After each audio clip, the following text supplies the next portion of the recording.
Translation: in hopes of becoming happy in this material world, the foolish conditioned soul performs fruitive activities that result only in suffering. But by rendering service to the Supreme Personality of Godhead, one becomes free from such false desires for happiness. May my Supreme Spiritual Master cut the knot of false desires from the core of my heart. Purport by Zwange Sesi Bhaktivedanta Swami Srila Prabhupada Ki Jai. For material happiness, a conditioned soul involves himself in fruitive activities which actually put him into material distress. Because the conditioned soul does not know this, he is said to be avidya or ignorance. Because of a false hope for happiness, the conditioned soul becomes involved in various plans for material activity. Here Maharaj Satyavrata prays that the Lord sever this hard knot of false happiness and thus become his supreme spiritual master. End of purport. Om Jnanam Tanandasya Jnana Salakaya Chakshurmitam Tasmai Sri Gurave Namaha. Nama Om Vishnu Vadaya Krishna Pristaya Bhutare Simhati Bhaktivedanta Swami Iti Namane.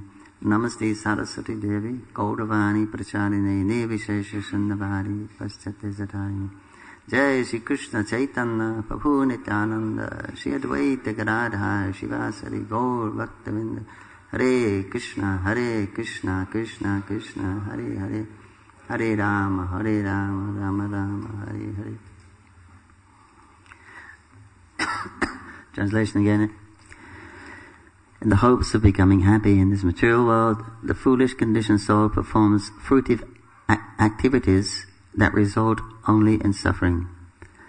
But by rendering service to the Supreme Personality of Godhead, one becomes free from such false desires for happiness.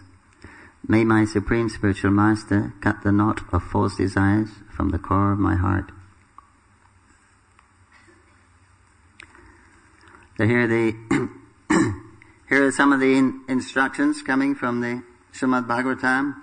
We've heard the Leela, how King Satyavrata offering oblations in the river, and the little fish appears in his hand, and he puts it down. Again he picks for again it appears there.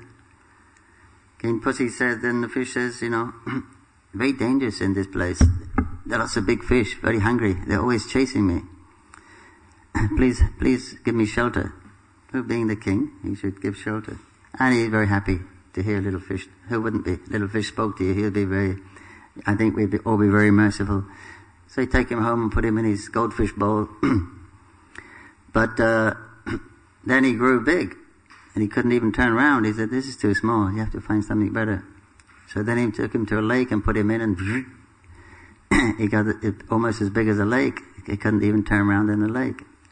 This is not very sufficient for me. You have to do something better. So eventually then he took him in the ocean. And then he just grew to, what was it? 8 million miles.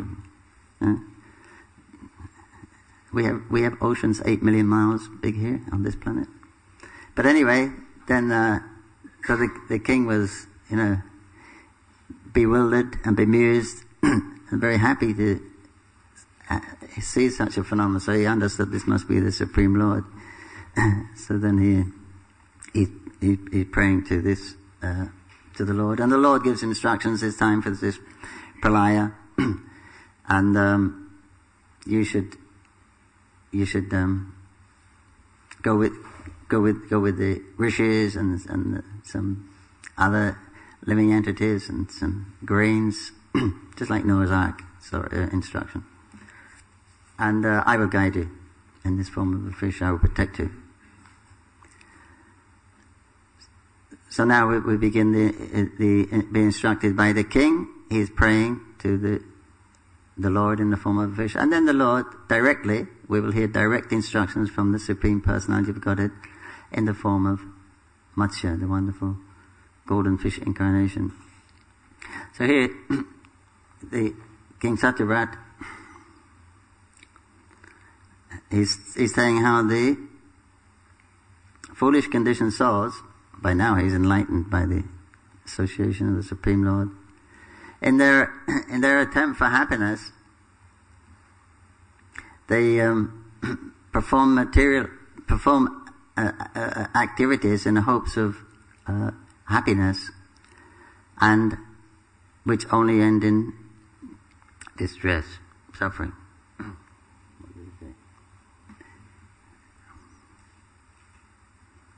Suffering. Usually activities in the mode of ignorance end in suffering. Activities in the mode of distress, in passion end in distress. Activities in the mode of goodness end in happiness and knowledge. This is on the material platform. So here he's talking about an ignorant person. It says they end in distress because as a result of performing fruitive activities, you will have to fruitive means you want some profit gain from that. So you want a reaction from that activity. So that is called karma. So there'll be a reaction from it. You'll get your fruit from it, and according to the type of activity, whether it's a prescribed activity or just your mental concoction, idea of how to be happy, whether it's religious or irreligious, whether it's dharma or adharma, accordingly you get that particular result. And it's all mentioned there, what kind of activities in the scriptures. It's mentioned what kind of activities bring what kind of result. And therefore we have the heavenly planets and the hellish planets, and whatever in between. But the thing is that if we're doing a performing activity for our improvement, which everyone does, because everyone's dissatisfied with their conditional state of life, so you're bound by your karma, you're bound to act for your improvement. But because it's for our improvement, then that we'll get a reaction, good or bad. But the problem is we have to accept another body to receive that reaction. So that is why bad is bad and good is bad in the spirit, from the spiritual point of view. The Prabhupada has told us no punya, no pap, only Radha Krishna, because dharmic activities will bring you back, and adharmic activities will also bring you back into another material body to accept the result. So it's all bad, relative. Spiritually, from the spiritual platform, it's all bad. It's all relative, good and bad. They both bring you back, and back is bad. If you're born, you won't be completely comfortable, and wherever you are, you won't be able to stay there. You can't sustain any position in the material world. You've got to keep moving. Although you may go to the higher regions and enjoy and be happy, there's actually no problems there for a long time. But you can't actually stay there. So it's in essence, from the spiritual point of view, it's all distress, it's suffering. From the point of view of Ananda. And the spiritual world, Ananda Buddhi Vardhan, ever increasing bliss, but we don't find that here. It's ever decreasing bliss here. Whenever we get some happiness, and it immediately starts to go away. You have to work, you have to put in a lot of endeavor to actually achieve that happiness. We work whole day for the little enjoyment in the evening, right? On weekend. Whatever, you put in so much more than what you actually get out of it in the material world. And here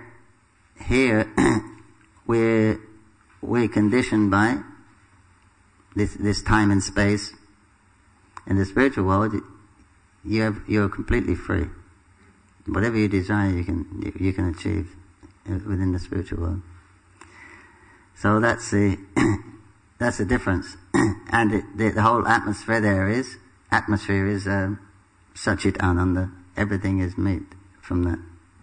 Not like here. It's Raja, Tama, Sattva. There it's Satchit Ananda. And but we're so conditioned and so bound by and befooled by Maya. Maya has two potencies, deluding and throwing. That even in the deluded state, we're going to perform activities, and then we'll get some relief or some pleasure. And that's our experience. It works, right? We know that.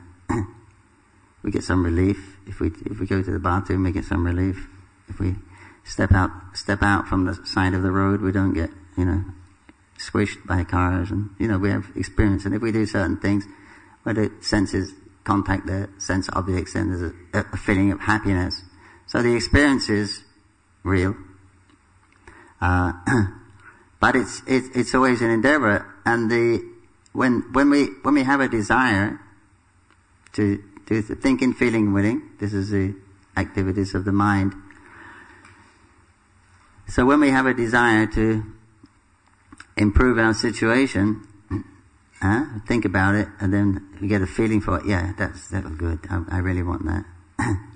And then willing, it means endeavor. You start to endeavor for it. And that endeavor is actually work. We don't want to endeavor. We would like it immediately, like it is in the spiritual world. But it doesn't work like that. We have to endeavor.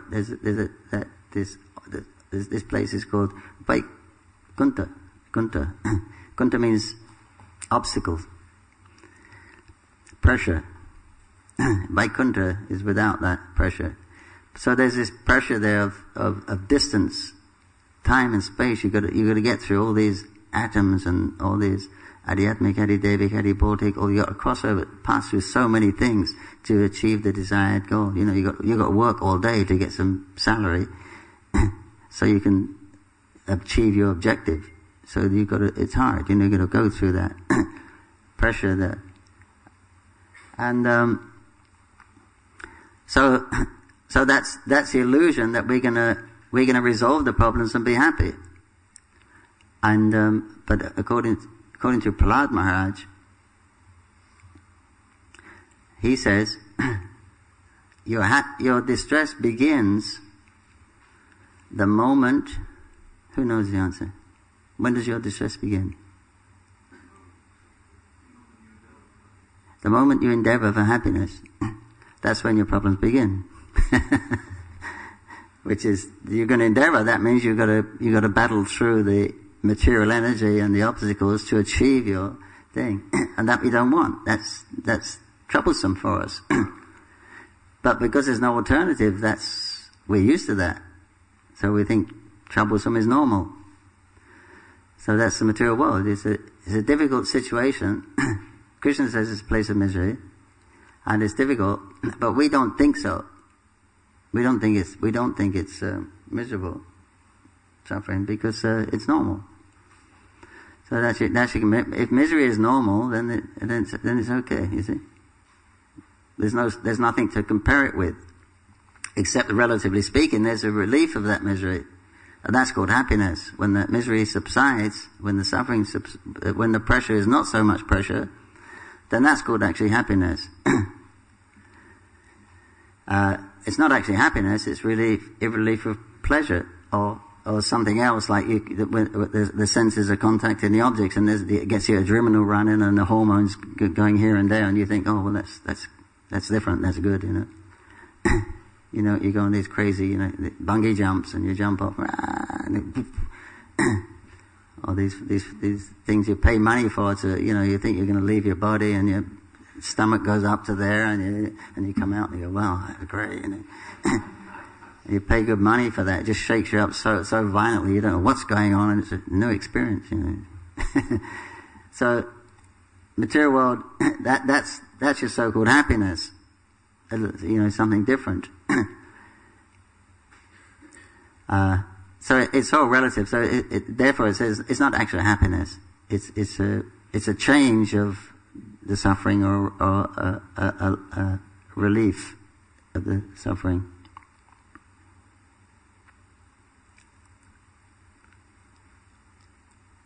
As Srila Prabhupada says, if I'm beating you over the head with shoes and then I stop, you think, oh, it's very nice. Right? that's taken as pleasure, or the man in a dunking stall. Prabhupada gives that. They had this dunking stall in Middle Ages in Europe. Right? They push them, right, like a seesaw. They put him on one end and puts the other end up. He goes under the river, underwater, and they hold you there for a long time, punishment. Then you come up, he's gasping, air. But he's actually, we see him from our point of view, he's really suffering, but he's thinking that's wonderful. The air is so nice, so much pleasure, so much relief, so much happiness. But he's actually still in a miserable condition. And there are many examples, like Indra, for instance, when he became he didn't want to change his position because whatever you're born in, that you get. It's just according to your mentality, according to your karma, and you get that particular body with that particular set of senses, and you're quite satisfied. You don't want to change. That's my illusion.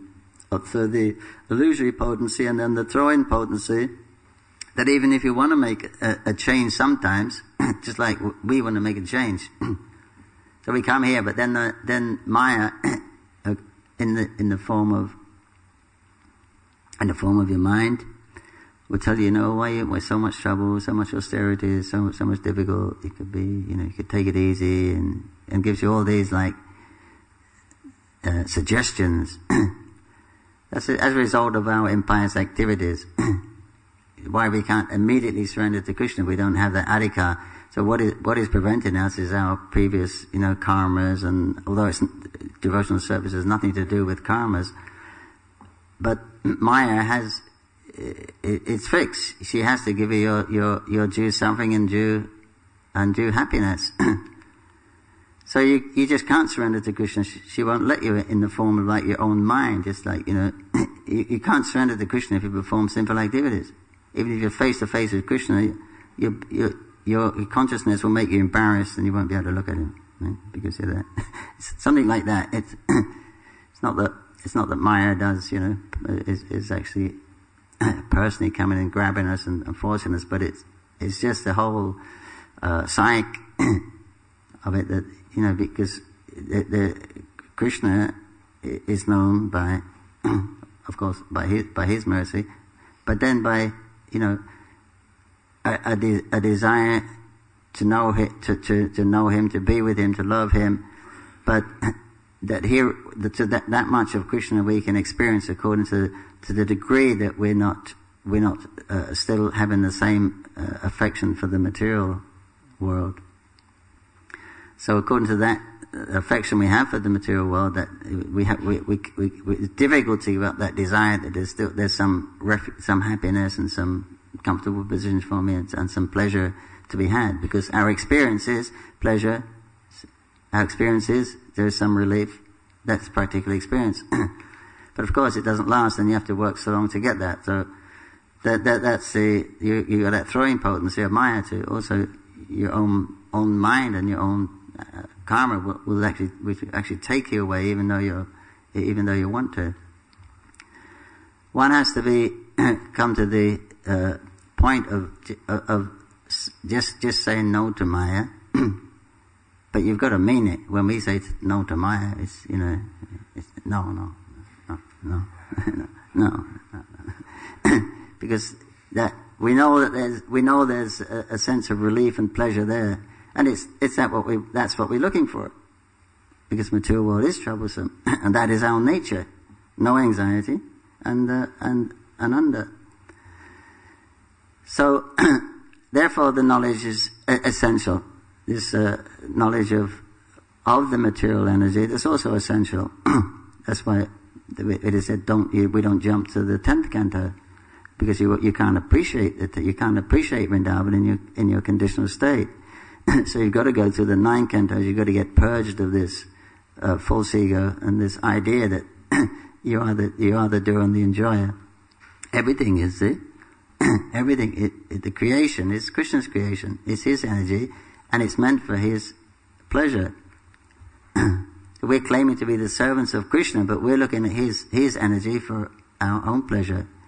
So that's not very nice servant, right? You're looking at someone or something with a view that, oh, I could really gain something from that. Right? And then you make friendships, and then all those kind of things happen.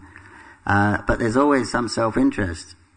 Or from the sinful to the very pious, there's always some self-interest. There must be. It's only devotion means only Krishna. Actually, you can't. All this other devotion to your wife, to your family, to humanity, to the nation. There's all the self motivation there. Must be. There must be.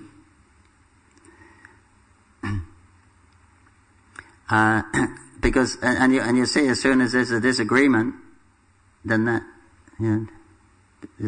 as soon as your agenda is not being met, then you separate, you go somewhere else. That's what we actually see. Well, there's a war, or there's a divorce, or so it's not actually devotion. It's not pure devotion. We're doing it for our own self. So devotion only means to Krishna, because actually everything is meant for Krishna's pleasure, and we are meant for Krishna's pleasure. So that's actually real. So that has to be established in our mind, in our hearts, and in our intelligence. That has to be established and convinced. And that's why there's so much of this kind of information, especially in the 5th canto, the Pranjan section, the forest of material enjoyment. It's heavy.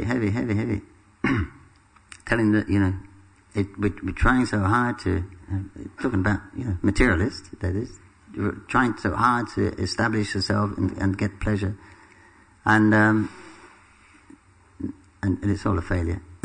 It always ends in distress. It always ends in rebirth. So even if you get a nice position, you can't maintain it. If you get a nice position in the higher regions, you can't maintain it. There's some relief. It's very nice, fantastic from our point of view.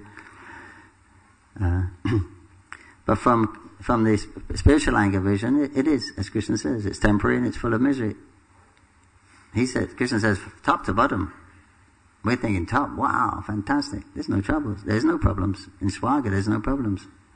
What to speak of other higher planets is, you're getting some, a little, sometimes you get some spiritual ecstasy also. But compared with what we're supposed to be in the spiritual world, in that atmosphere, having a loving relationship with Krishna and his devotees, it's very shallow. It's very shallow. So therefore, from that point of view, you can say it's suffering. We can't say it's suffering. How can we? In the heavenly planet, it's not suffering, as far as we know it. In the relative world, because we've forgotten the actual, our real existence, our real life of freedom and love in the spiritual world. How wonderful, sweet it is there, and we're giving it up for something else much inferior. So, unless that is there, unless you understand our relationship with the material energy, then you won't be able to cut it. It's very difficult. It's very difficult to give it up. So you have to have a thorough understanding, and you have to be convinced of it. That's why it keeps on repeating again and again and again. Because we don't stop. We don't give up the idea, do we? When the senses go, we see the senses are still going to, nice places. Right? We haven't given up the idea that there's pleasure and that pleasure is attractive, isn't it? We're still attracted by certain things. It is attractive. It's Krishna's energy. It's working under his direction. Krishna's entered into it. It's attractive. So that's nature. That's the material nature. But it's a very inferior form of enjoyment or attraction. It is attraction. Maya is all attractive, Everyone's enamored. She must be all attractive. And she is offering a feeling of security and a feeling of happiness. That's for real. And that's the best you know, then you're not gonna give that up, because that's what you want, those two things. Because we're feeling pressure in the spirit soul is feeling pressured in the material atmosphere. And so that you won't be able to give up that desire for release and happiness, because that's your natural constitution. But unless you have something better, then how can you give it up? So that's the ultimate thing. We're waiting for a higher taste, which is coming by Krishna's mercy, and the devotee's mercy. But in the beginning, it's only faith, it's only philosophy that we're hearing. So this is a testing point, anatta nivritti, this point we're going through. This is the period of testing our faith, how faithful we are. What are we willing to give up for Krishna? Do we actually really believe him that if we give up these fruitive activities and just perform activities for his pleasure under the guidance of his devotees, then we can go back to Godhead? Prabhupada used to say, are you convinced? Are you convinced? Are you convinced that Krishna is God? That he will protect you? And we say, yeah, we believe Krishna is God, right? I definitely believe Krishna. Who else is God? If Krishna is not God, we believe is a supreme enjoyer. But still, I haven't given up my own independent ideas and avenues of enjoyment, and I'm still hanging on to them. Otherwise, we'd be pure unalloyed devotees. So that's very difficult to give up. Devi Shri Guru Mai Mama Maya Hare Krishna. Radha Gokulananda Ki Jai.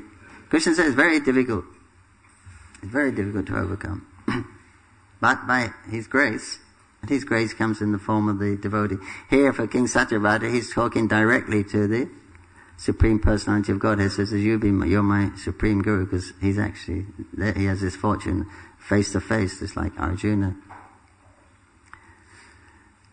So the idea, one should give up fruitive activity. Fruitive activity means acting for my own benefit. Then you act for Krishna's benefit. We're still performing karmas.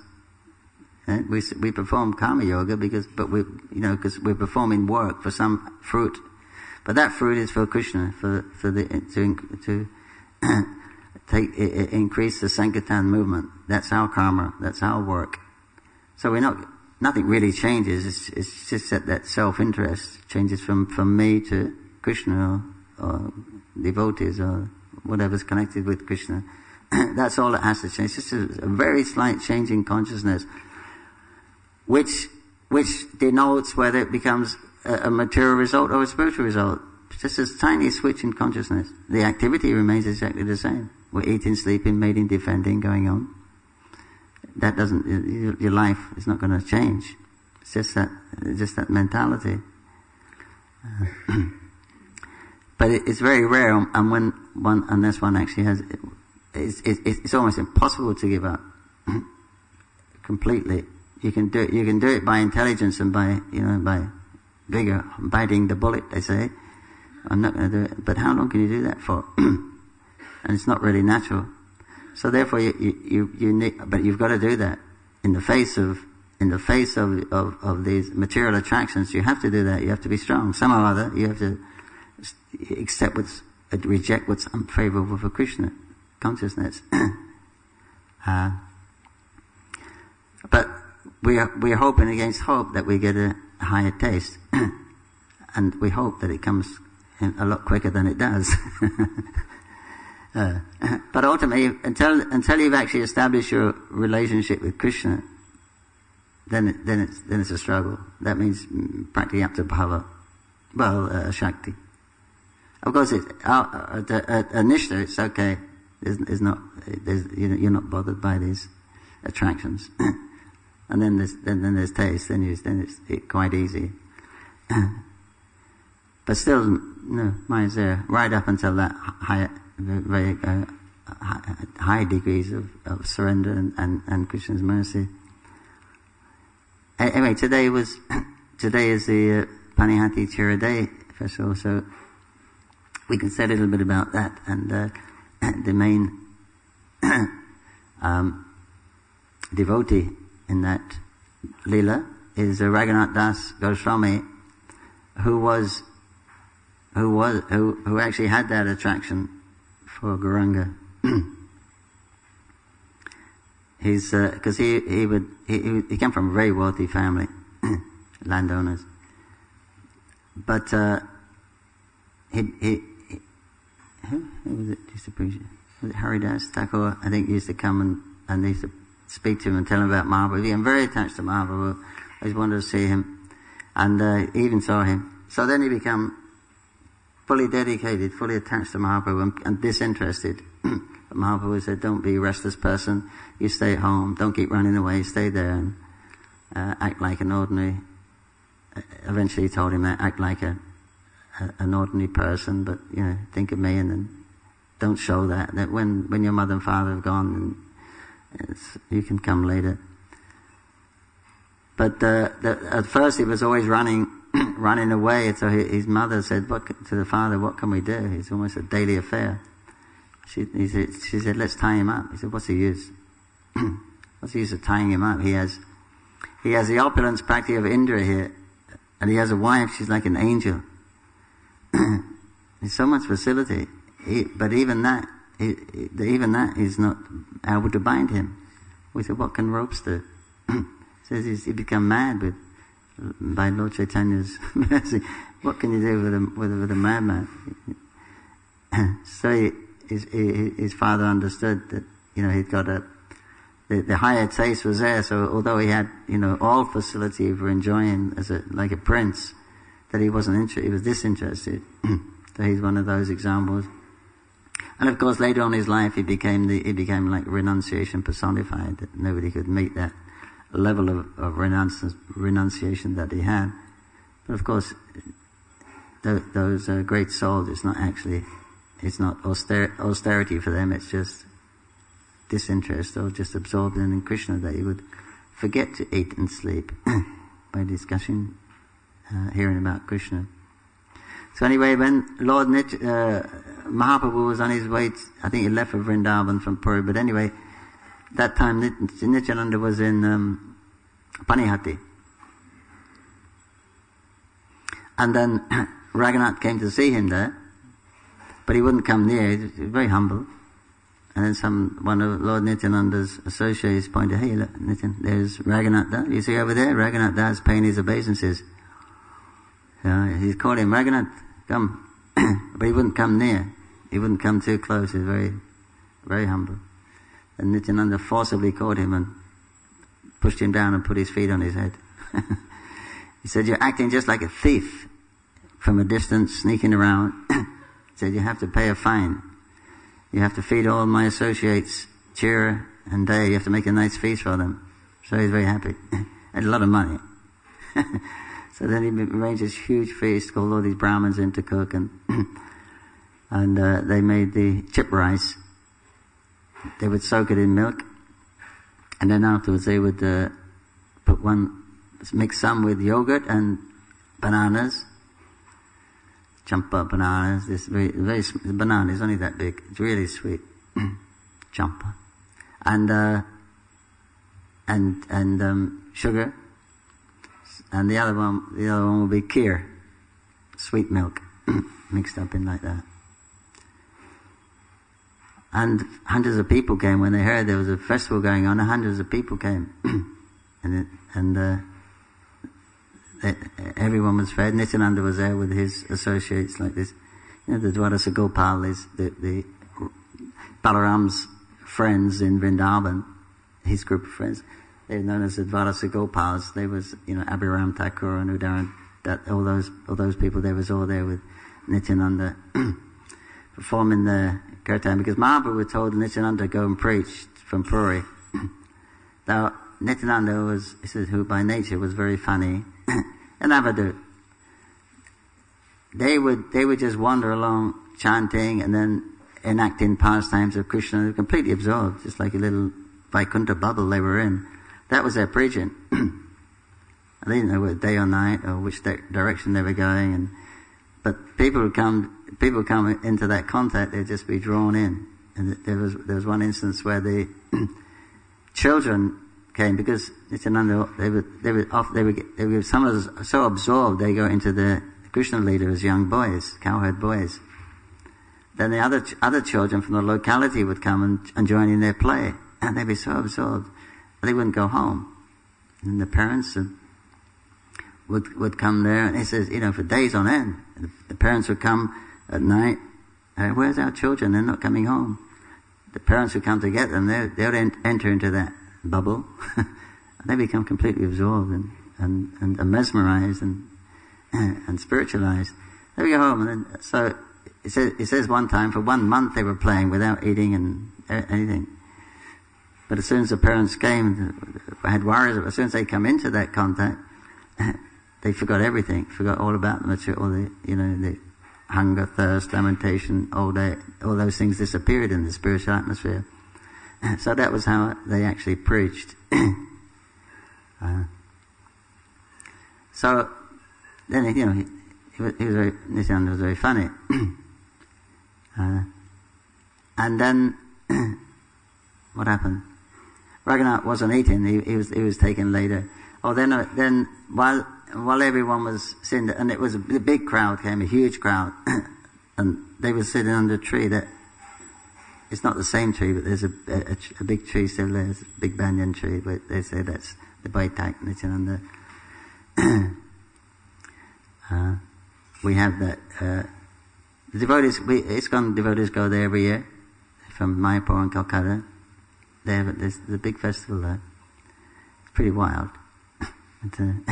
Everyone's getting cheer day and making it and distributing it, and at that time there was no space. It says they were sitting around a tree. They were sitting on the bank of the Ganga. They was even in the Ganga because there was just no space, and everyone was happily eating. So sometimes it's like that there, even today.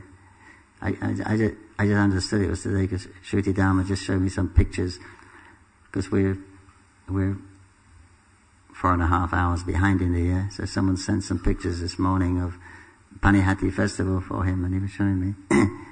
And the devotees are there. They take a big Gauri tie from the Sankirtan bus.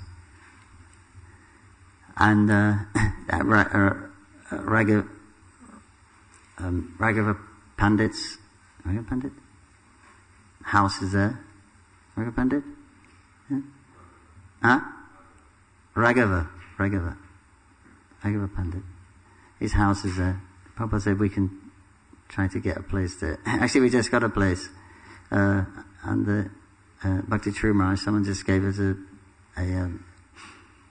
ancient temple in some premises.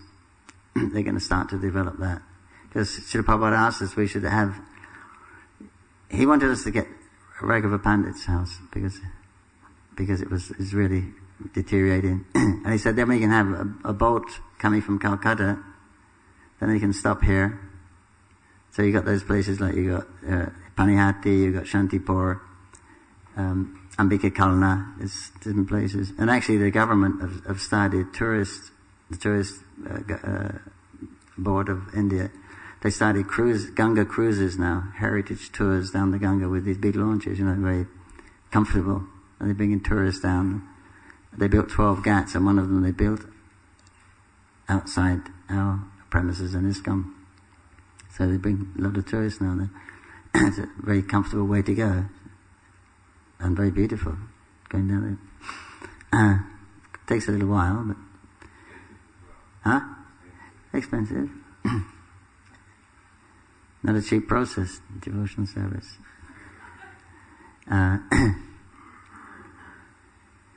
So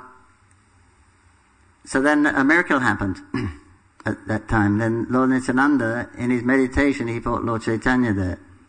No one could see, few people could see, but most people couldn't see. And then he took some some churro doi from somebody's pot, and he put it in Lord Chaitanya's mouth, and Lord Chaitanya began to laugh. And then Mahaprabhu would take some from a pot and put it in his mouth.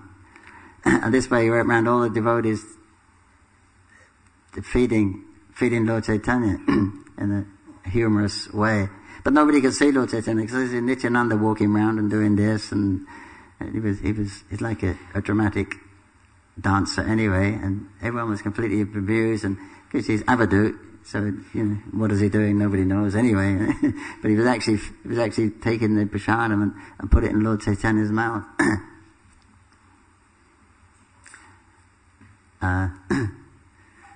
So then it went, and it says wherever I think Lord Chaitanya appears in, was it 3 places? For one of them is Raga. When there's cooking or kirtan. Satyabhai, when she cooks, when Srivas is kirtan. When Nityananda dances, Raghuva Pandit's house. Yeah. Was there? I know because he used to like the cooking of Raghuva Pandit. He's had this, they call it Raghuva's Jali. When the devotees used to go to Puri, what's his wife's name? She used to cook. Damayanti. She used to cook all these preparations, and dry preparations, and achars and things, and things that last for months. And some preparations were made with Ganga mud, soft Ganga mud like butter, and some sweet, one of them, and a lot of digestive things. And he used to put them in a big bag full of it and take it to Puri. It was known as Raghuva's Jali. Every year he would bring that, and Mahaprabhu really appreciated that. And he would keep it and eat something every day for the whole time. So that the house is still there. So Mahaprabhu is there when, I think when there's dancing going on there.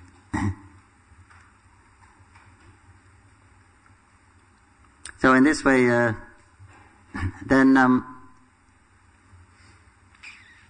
Raghunath Das, he prayed to the Lord Nityananda that please give me your blessings, that Mahaprabhu would give me blessings, show me his mercy, because he hasn't showed it so far. Please give me your mercy. So then Nityananda asked all the devotees, please give your blessings to Raghunath Das, that he will get Mahaprabhu's mercy. Then he said, no, don't worry, very soon you will get his mercy.